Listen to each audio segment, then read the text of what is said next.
75세 김철수 씨가 빈 냉장고 문을 열고 마지막 계란 하나를 꺼내며 중얼거립니다. 이게 마지막이구나. 그런데 바로 그 순간 창밖에서 누군가 그를 지켜보고 있습니다. 정체불명의 남자가 담장 너머로 몰래 아버지의 일거수일투족을 관찰하고 있는 것입니다. 더 충격적인 건 이 남자가 며칠째 계속 나타나고 있다는 사실입니다. 아버지가 쓰러져도, 아버지가 울어도 그저 멀리서 지켜볼 뿐 다가오지 않습니다. 도대체 이 남자는 누구일까요? 왜 혼자 사는 노인을 몰래 감시하고 있는 걸까요?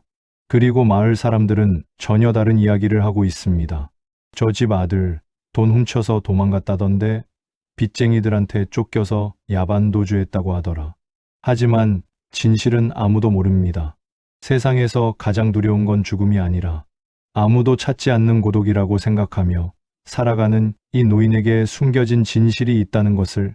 낡은 집 담벼락에는 페인트가 벗겨져 있고 그 안에서 김철수 씨가 혼자 작은 냄비에 라면을 끓이고 있습니다. 한때는 가정의 기둥이었지만 이제는 텅 빈 냉장고 앞에서 한숨만 내쉬는 노인이 되었습니다. 김철수 씨는 젊은 시절 성실한 공장 노동자였습니다.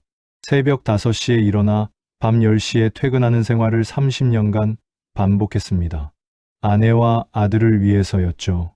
아들이 대학에 진학할 때는 사채까지 써가며 등록금을 마련했습니다. 우리 아들만큼은 제대로 키우겠다는 일념으로 말입니다. 하지만 운명은 잔혹했습니다. 아들이 대학 3학년이던 해 아내가 갑작스럽게 세상을 떠났습니다. 암 진단을 받고 6개월 만에 장례 비용조차 빌려서 치를 수밖에 없었던 그 시절. 아버지는 아들에게 말하지 못했습니다. 어머니의 병원비와 장례비로 집까지 담보로 잡혔다는 사실을 문 앞에 며칠째 방치된 우유병들이 말해줍니다. 이 집에는 더 이상 가족이 없다는 것을. 신문이 수북이 쌓인 현관. 아버지가 기침을 하며 빈 방을 바라보는 모습. 한때 아이들의 웃음소리로 가득했던 방들은 이제 적막만이 흐릅니다. 이웃들이 수군거립니다. 자식이 연락도 안 한다더라. 저 나이에 혼자 사는 건 너무 비참하지. 옛날에는 그렇게 자식 자랑을 하더니 사람들의 시선과 뒷말이 아버지의 어깨를 더욱 무겁게 만들었습니다. 처진 어깨로 쓸쓸히 길을 걷는 아버지의 뒷모습은 온 동네의 시선을 받습니다. 하지만 아버지는 알지 못했습니다. 이 모든 것에 숨겨진 진실을. 아침이면 아버지는 작은 거울 앞에서 면도를 합니다. 떨리는 손으로 수염을 깎다가 살짝 베이기도 하죠. 언젠가는 아들이 올지도 모르니까 하는 마음으로 몸단장을 게을리하지 않습니다. 점심시간이면 동네 경로당에 나가기도 합니다.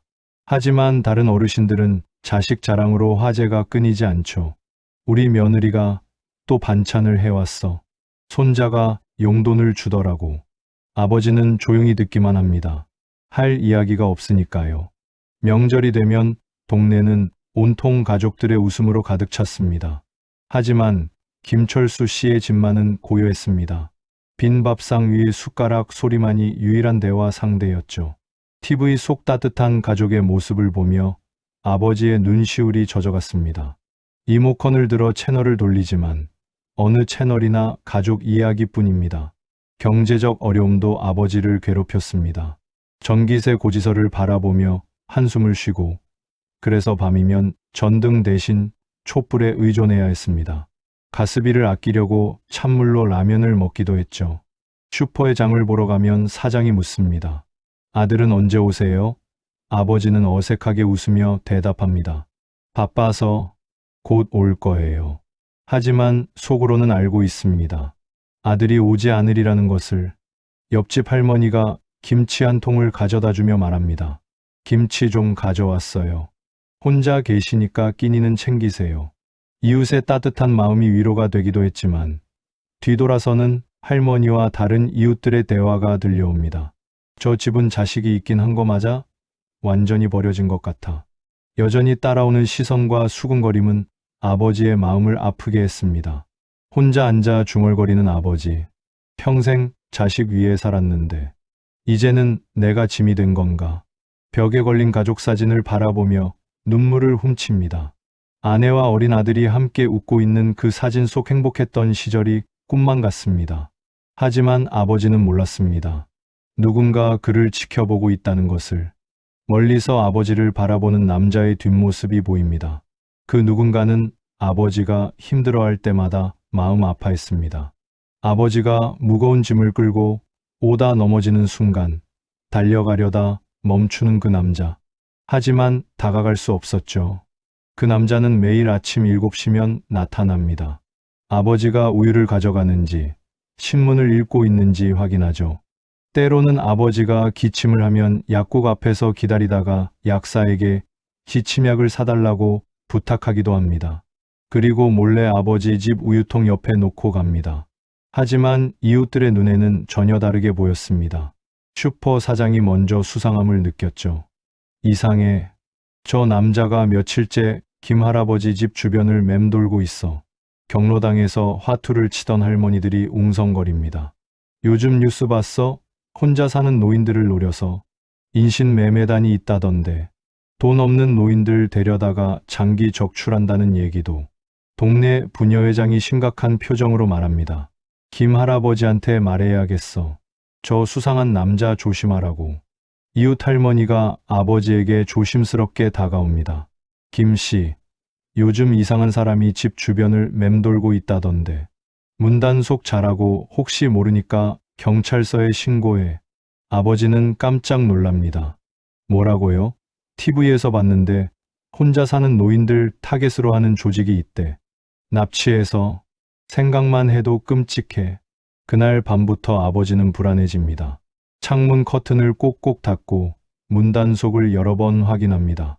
정말 나를 노리는 건가? 두려움이 밀려옵니다. 마을 사람들이 모여 이야기합니다. 자식이 어디서 뭘 하는지 아무도 몰라. 돈이나 빌려 먹고 도망갔다는 얘기도 있더라. 도박 빚이 어마어마하다던데. 그런데 이제는 다른 걱정도 생겼습니다. 그 수상한 남자 말이야. 혹시 김 할아버지를 노리는 거 아닐까? 파출소 경찰도 순찰을 늘렸습니다. 요즘 독거노인 대상 범죄가 늘고 있어서요. 특히 경제적으로 어려운 노인분들을. 아버지는 더욱 무서워집니다. 우체국에서 일하는 김 씨가 말합니다. 편지도 택배도 하나도 안 와. 정말 연락이 끊어진 게 틀림없어. 은행에서 일하는 박 씨도 거듭니다. 통장에 돈도 거의 없더라고. 이런 분들이 표적이 되는 거야. 어느 날 밤 아버지는 창틈으로 다시 그 남자를 목격합니다. 가로등 불빛 아래서 담배를 피우며 집을 바라보고 있는 모습. 정말 나를 노리는 건가? 아버지의 심장이 두근거립니다. 혹시 내일 당할지도 모른다는 공포가 엄습합니다. 아버지의 건강도 악화되어 갔습니다. 기침이 심해지고 홀로 이불을 덮고 몸을 떨었지만 병원 갈 엄두도 내지 못했죠. 혈압약도 떨어져 가지만 다시 처방받을 돈이 없습니다. 손목에 맥박이 불규칙하게 뛰는 것을 느끼며 불안해합니다. 그러던 어느 깊은 밤, 아버지는 더 이상 견딜 수 없다는 듯이 빈 방 한가운데 의자를 놓고 올라섭니다. 손에는 오래된 넥타이가 들려 있습니다. 아내와의 결혼식 때 맸던 그 넥타이, 천천히 목에 걸치려는 그 순간. 바로 그때 창밖에서 지켜보던 그 남자가 급하게 달려들어옵니다. 문을 거칠게 열고 들어와 아버지를 붙잡으며 소리칩니다. 안 돼요. 하지만 얼굴은 보이지 않습니다. 어둠 속에서 실루엣만 보일 뿐이죠. 아버지는 충격에 빠져 쓰러지고 그 남자는 아버지를 침대에 눕히고는 다시 어둠 속으로 사라져버립니다. 죽을 때 죽더라도 자식 얼굴 한 번은 보고 싶구나. 그날 밤 이후 아버지의 마지막 소원은 더욱 간절해졌습니다. 아들의 얼굴을 다시 한번 보는 것. 며칠 후 아버지에게 예상치 못한 위기가 찾아왔습니다. 아침부터 집 앞에 낯선 차들이 나타났습니다. 검은 양복을 입은 남자들이 내려 집 앞을 서성입니다. 김철수 씨 계신가요? 문을 두드리는 소리가 거칠어집니다. 네, 아들 대신 내가 갚아라. 빚이 5천만 원이야. 이자까지 합치면 7천만 원. 아버지는 그제서야 알았습니다. 아들이 진짜로 큰 빚을 졌다는 것을. 집이라도 넘겨라. 아니면 오늘 끝장이야. 빚쟁이들의 협박이 계속됩니다. 아버지는 떨리는 목소리로 말합니다. 아들이 어디 있는지도 모르는데. 제발. 하지만 그들은 들어주지 않습니다. 이웃들이 하나둘 나와서 구경합니다. 역시 도박 빚이었구나. 저 노인 혼자 어떻게 갚아. 집 빼앗기겠네. 수군거리는 소리가 아버지의 귀에 들립니다. 그 순간 아버지의 가슴이 답답해집니다. 혈압이 급격히 올라가는 것을 느끼며 벽에 기대서려고 하는데 충격으로 뒤로 물러서다가 넘어집니다. 바로 그때 누군가 달려왔습니다. 잠깐 한 남자가 빚쟁이들을 밀치고 들어옵니다. 아버지는 건드리지 마. 그 남자가 빚쟁이들과 몸싸움을 벌입니다. 아버지의 놀란 표정, 그리고 그 남자의 얼굴이 드러납니다.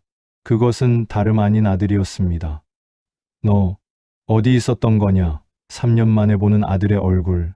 하지만 야위고 수척해진 모습입니다. 돈은 내가 갚을게. 시간만 조금 더 달라. 아들이 빚쟁이들과 협상합니다. 이미 3년이나 기다렸어. 더 이상은 안 돼. 실랑이가 계속됩니다. 빚쟁이들이 떠나고 난 후 부자는 마주 앉습니다.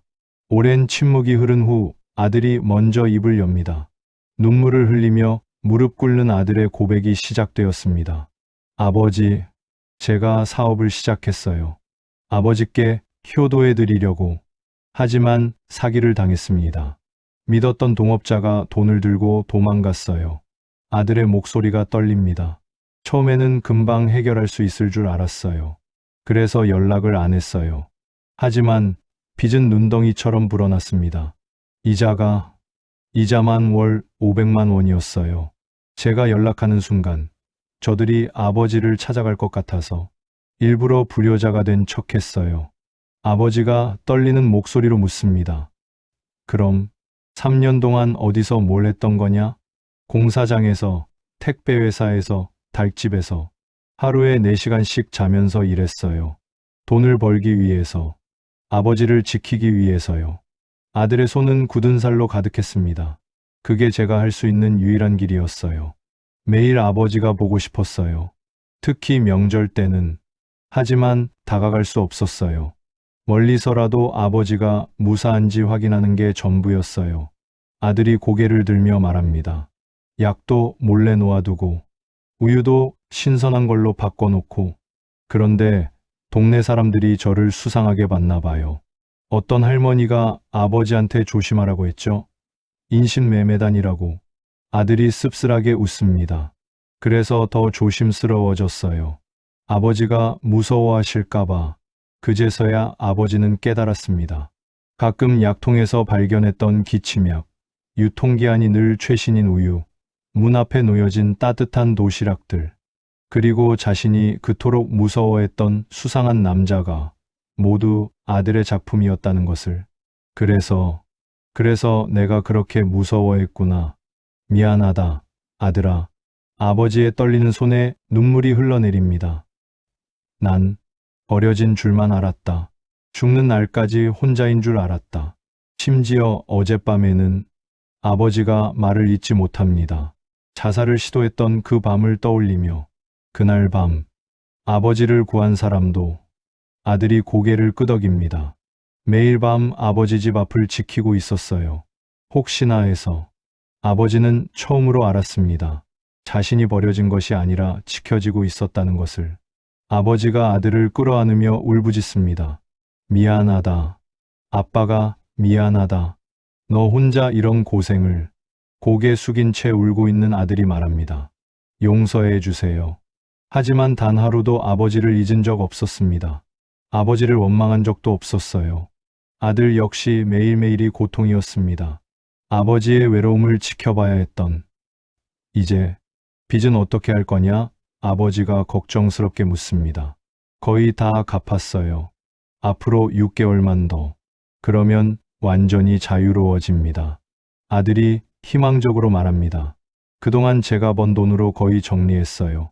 그날 밤 오랫동안 꺼져 있던 집의 불빛이 다시 환하게 켜졌습니다. 두 사람이 손잡고 집 안으로 들어가는 모습, 창문 너머로 보이는 따뜻한 불빛 속에서 부자가 함께 앉아 밥을 먹는 실루엣이 보입니다. 아들이 아버지를 위해 따뜻한 미역국을 끓여드립니다. 어머니가 좋아하시던 미역국이에요. 아버지는 한 숟가락 떠서 드시고는 눈물을 흘립니다. 맛있다. 정말 맛있다. 때로는 사랑이 멀리서 지켜보는 것일 수도 있습니다. 때로는 고통스러운 침묵이 가장 큰 보호일 수도 있죠. 6개월 후 아들은 모든 빚을 청산했습니다.